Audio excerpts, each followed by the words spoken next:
Shalom. Before I begin this video, first and foremost, I want to give all praise, honor, and glory to Yahweh, Ba'ashem Yahushai, Ba'ashem Rakar Kodash, and double honors to the apostles and elders of Great Millstone that still to this very day continually rule very well, has been doing his work headstrong for 20 years plus, for years and years on end. And Shalom and much due honors to you, you members of the Hopefully elect that's continually laboring in this truth, that's giving all diligence and all faith, true sincerity. Now, the topic of this video is going to be entitled The Solemnity of the Passover, or you can call it the seriousness of the Passover, in which that was the word solemn. The definition of the word solemn means, it means serious. And the reason why I want to do this topic is because a recent video surfaced with IUIC, a commercial that's been put up by IUIC concerning the Passover. All right, and it's just, really, me personally, man, it blows my mind. I'm sure I can vouch for the other Akim, but man, it just blows my mind to see just how wicked these guys can be, man. IUIC, which is Israel United in Christos, because I hate saying that word Christ, all right, because that carries a wicked vibration behind it. All right, that word Christ, whenever you say the word Christ, you think about the image of so-called white Jesus, which that's not what he really, that's not his image. That's not what he looks like, man.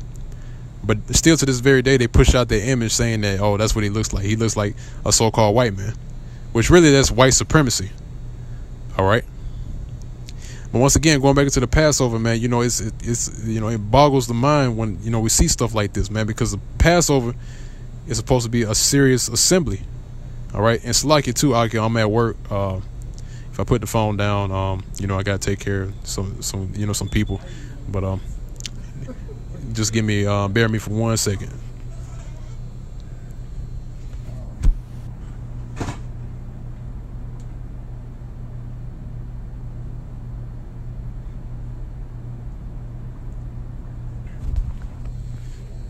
Salakia, Akim.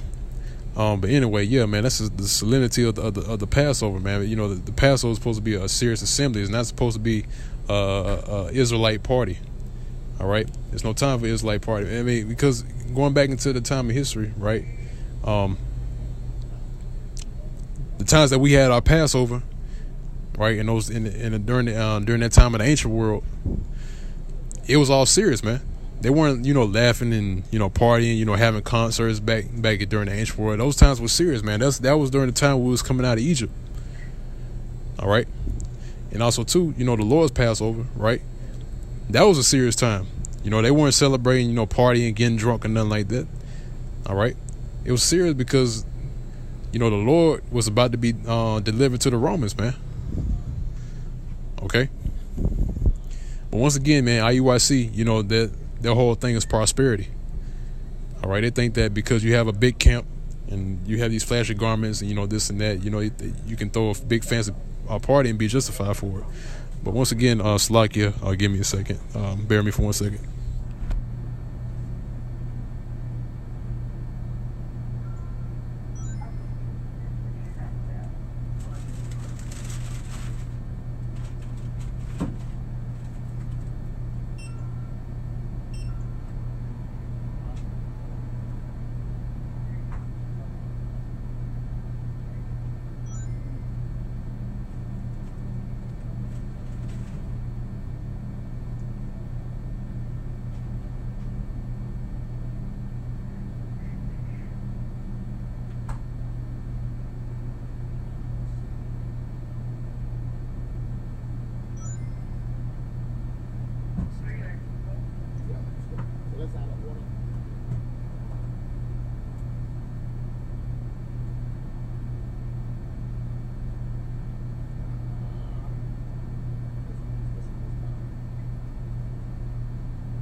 It's like you. I'm back.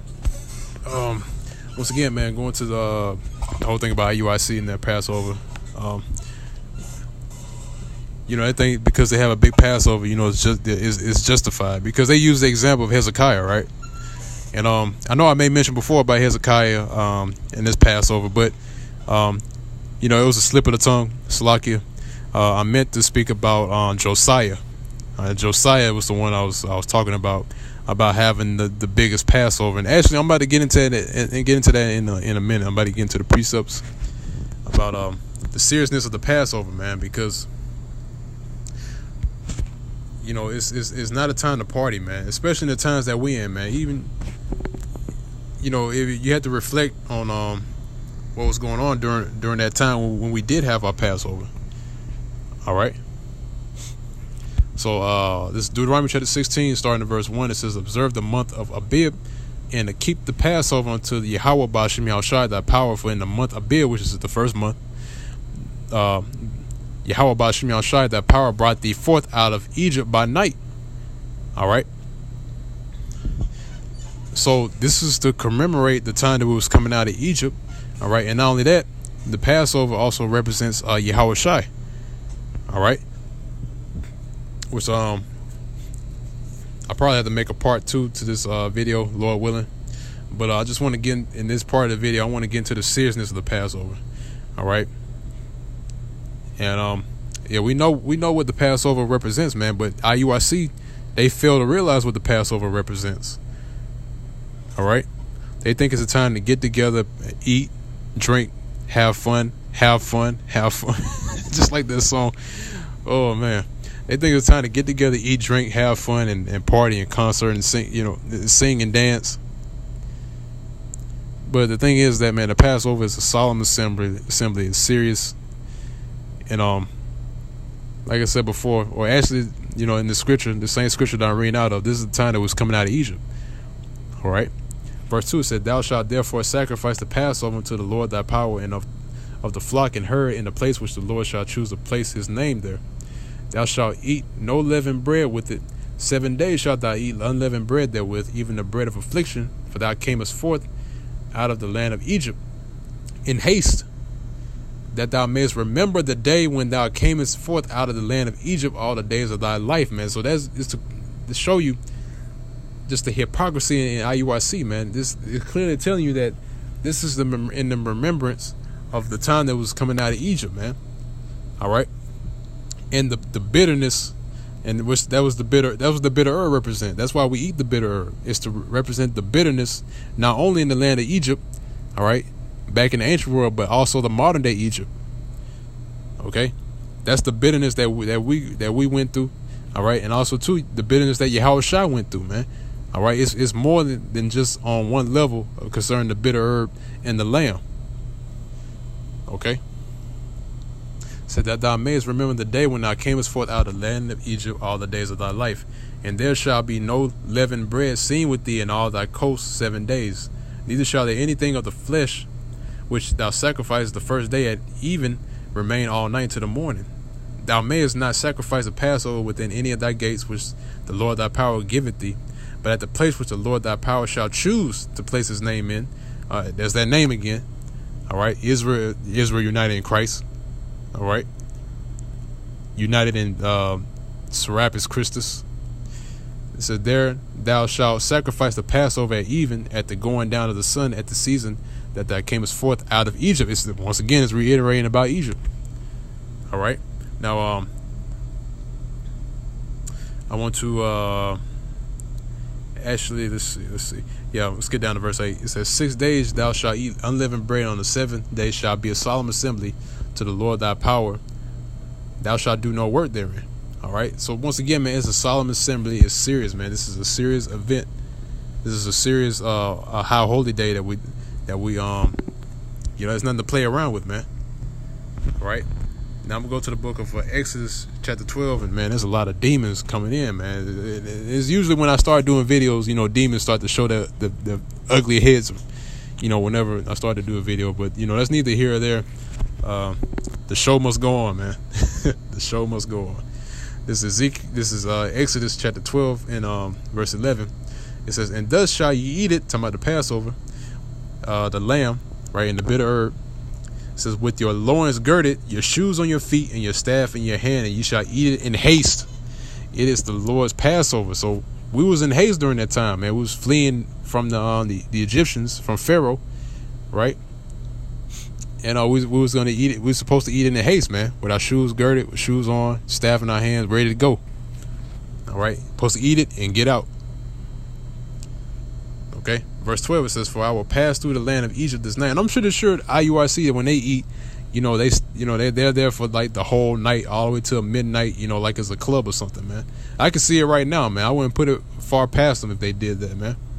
All right. It says, for I will pass through the land of Egypt this night, and will smite all the firstborn in the land of Egypt, both man and beast, and against all the gods of Egypt I will execute judgment. I am Yahweh Ba'ashem Yahushai. And the blood shall be to you for a token upon the houses where ye are. And when I see the blood, I will pass over you. That's why it's called the Passover. All right. And the plague shall not be upon you to destroy you when I smite the land of Egypt. So during that time, man, you had that death angel going through the land of Egypt, killing all the firstborn. All right. Now, were they singing and dancing and partying during that time? No, man. They were in great fear during that time, hoping that they didn't mess up. I'm talking about the Israelites, hoping that they didn't mess up the Passover, and that they did it the right way, and they got it right, so that their firstborn wasn't killed, so that death angel won't make a visit to their houses, man, or to the places where they were. Okay. And I'm pretty sure you could hear off in the distance, people screaming and moaning, mourning, weeping off in the distance. Man, you wouldn't be partying during that time, man. All right. Now, verse 14 said, and this day shall be unto you for a memorial, and ye shall keep it a feast to the Lord throughout your generations. You shall keep it a feast by ordinance forever. All right. So,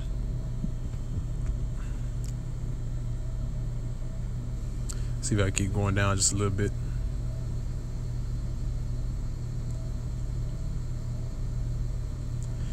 Yeah, let's go into the hyssop and to dip the blood, or dip the hyssop in the blood and strike it on the two sides of the post of the door.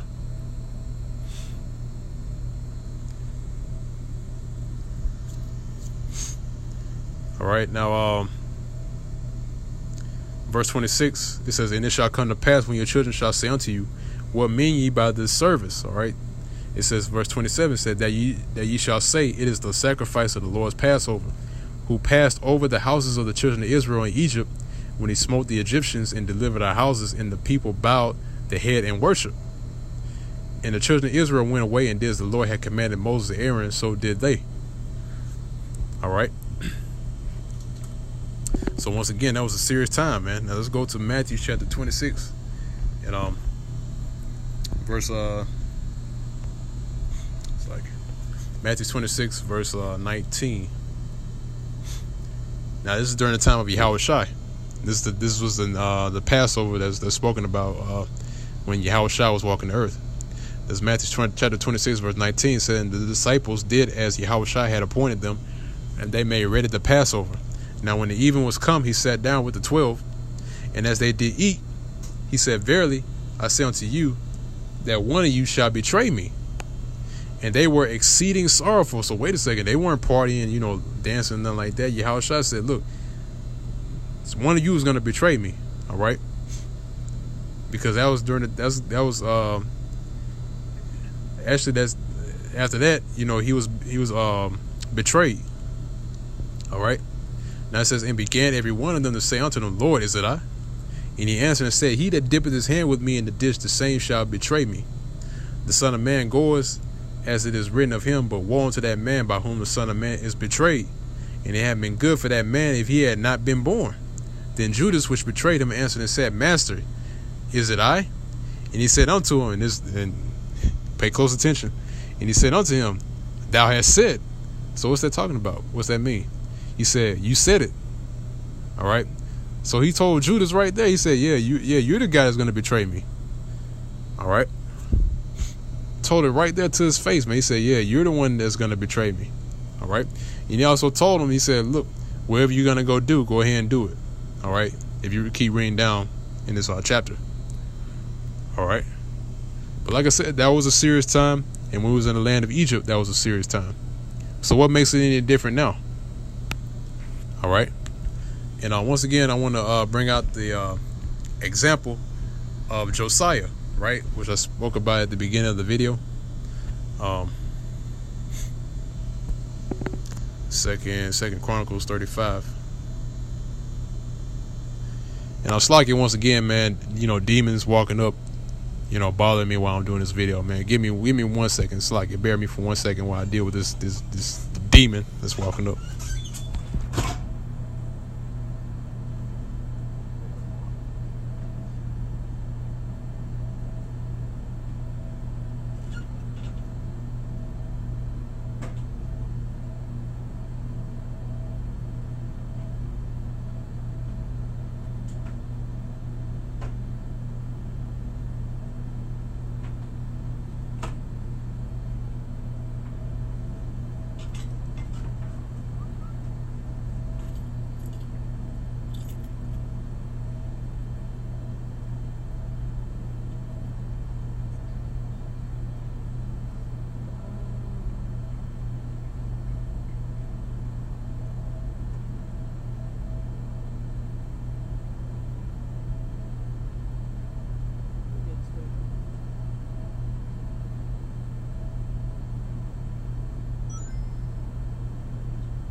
Or it's like I'm back.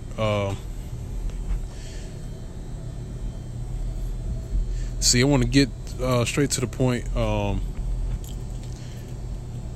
about. Actually, I think I still got it. Well, no, I don't.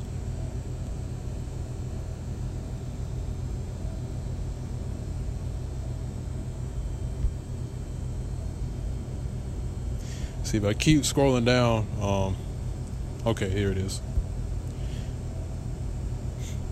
Start at verse 17. It says, and the children of Israel that were present kept the Passover at that time in the feast of unleavened bread. It's like at the feast of unleavened bread, 7 days. And there was no Passover like that kept in Israel from the days of Samuel the prophet. Neither did all the kings of Israel keep such a Passover as Josiah kept. All right. And that's the thing, man. IUIC, hey, look, it more than likely, man, you got that same guy in that camp. IUIC, man. All right. It's not far-fetched that you have Josiah is back, right? And he's more than likely he's in the camp of IUIC, man, because IUIC holds the biggest Passover that there is, man. All right. Once again, reading at verse 18 says, and there was no Passover like to that kept in Israel from the days of Samuel the prophet. Neither did all the kings of Israel keep such a Passover as Josiah kept, and the priests and the Levites and all Judah and Israel that were present in the inhabitants of Jerusalem. All right. In the 18th year of the reign of Josiah was his Passover kept. All right. Now, I'm going to keep reading. It says, after all this, when Josiah had prepared the temple, Necho, king of Egypt, came up to fight against Carchemish by Euphrates, and Josiah went out against him. But he sent ambassadors to him, saying, what have I to do with thee, thou king of Judah? So he was Echo, right, was sent ambassadors saying, you know, what have I to do with you, man? All right, he says, I come not against thee this day, but against the house wherewith I have war. For the Most High commanded me to make haste, forbear thee from meddling with the Most High, who was with me, that he destroy thee not. Nevertheless, Josiah would not turn his face from him, but disguise himself that he might fight with him, and hearken not to the words of Necho from the mouth of the Most High, and came to fight in the valley of Megiddo. And the archer shot at King Josiah, and the king said to his servants, "Have me away, for I am sore wounded." His servants therefore took him out of that chariot and put him in the second chariot that he had, and they brought him to Jerusalem, and he died and was buried in one of the sepulchres of his fathers, and all Judah and Jerusalem mourned for Josiah. So Josiah didn't want to listen, man. Even though he kept that big Passover, did the Lord spare him? No. The Lord didn't spare him, man. All right? Just because you hold a big Passover and, you have a big Israelite party, he's not gonna basically give you a pass because you didn't listen. All right? But that's pretty much it on that, man. I wanted to bring out the scriptures on the seriousness of the Passover, and just to show you that, you had guys like Josiah, which held the biggest Passover that there was. And at the end of that, he died, man. He died because he didn't listen.